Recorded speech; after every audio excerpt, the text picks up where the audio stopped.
โอเคจะคนกูรอแนะนำตัวเขาเอง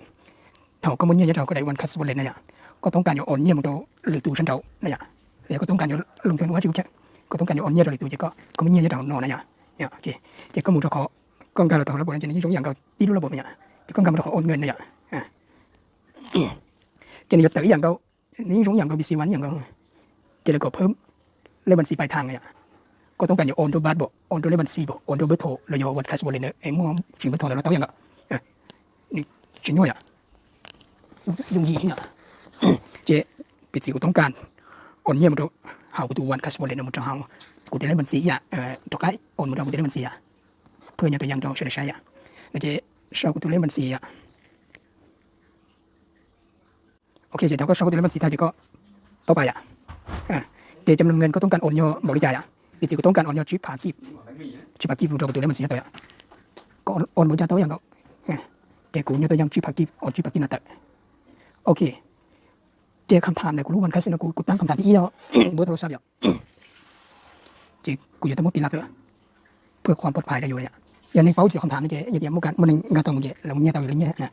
เจอยู่ชุดสปูหรือเป้าเยอะขอความปลอดภัยโอเคแล้วก็ช่องนี้จะต่อไปเจในเรื่องที่ผ่านมากเนี่ยเป้าตัวเล็กยังตั้งเตียนได้สำรองได้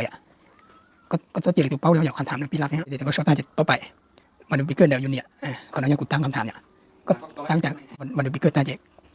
แต่ต่อไปของเพิ่มมันสิเนาะโอเคขอคำอธิบายนี่ก็อธิบายยาวต่อก็จะสั้นเนี่ยเป็นภาษาเราต้องเป็นช่องใดเราต้องสั้นเนี่ยเราวิลวันเราต้องโอเคพี่น้อยจะนึกว่าเชื่อแล้วก็ยืนยันก็ได้ด้วยเราต้องก็ช่วยยืนยันด้วยเราไปเชื่อเดี๋ยวนี้มันก็ต่อไปเนี่ยโอเคแล้วยังแสดงแต่เราเดียวจากบัญชีชื่อยี่ว่าเนี่ยเราจะกูสั่งตัววิลวันจำนวนเงินชื่อพักอีกเจ๊ก็ต้องการโอนเจ๊ก็เตะเอาละโอเคเจ๊สำเร็จสำเร็จก็โอนเนี่ยสำเร็จเจ๊ก็สุดท้ายก็โอนเนี่ยเราหรือตัวเราโอนตัวเลขที่เกิดชัดเจ๊ก็โอนเนี่ยสำเร็จเนี่ยเจ๊ก็อยู่จุดแค่นั้นจบทุกๆเถื่อเพื่อเป็นหลักฐานเนี่ยโอเคเดี๋ยวน้อยเนี่ยเดี๋ยวน้อยเจ๊เราใช้แต่น้อยเจ๊ในปอเนี่ยในรายโอนเงินออกจำนวน5,000 กีบไป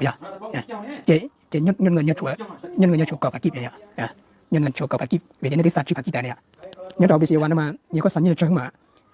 ในจุดเสียค่าธรรมเนียมเนี่ยเนี่ยก็3 ดาวน์100,000เนาะ1 ล้านบาทที่เสียเยอะภายในเนี่ยโอเคเจ๊เนี่ยเป็นกูสอบตัวกูตัวเล่นบัญชีใช้ปุ๊บชื่อพามกัน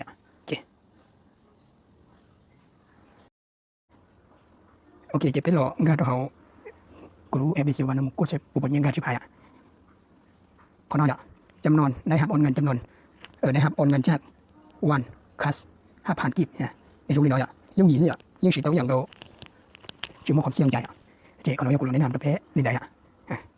ทีเดียวนี่เดียวจะไม่ใช่ตัวนึงเจ๊อ๋อหุ่นนุ่งศึกษาด้วยนี่จุดมุ่งความยุ่งโอเคเจ๊อุชินดอย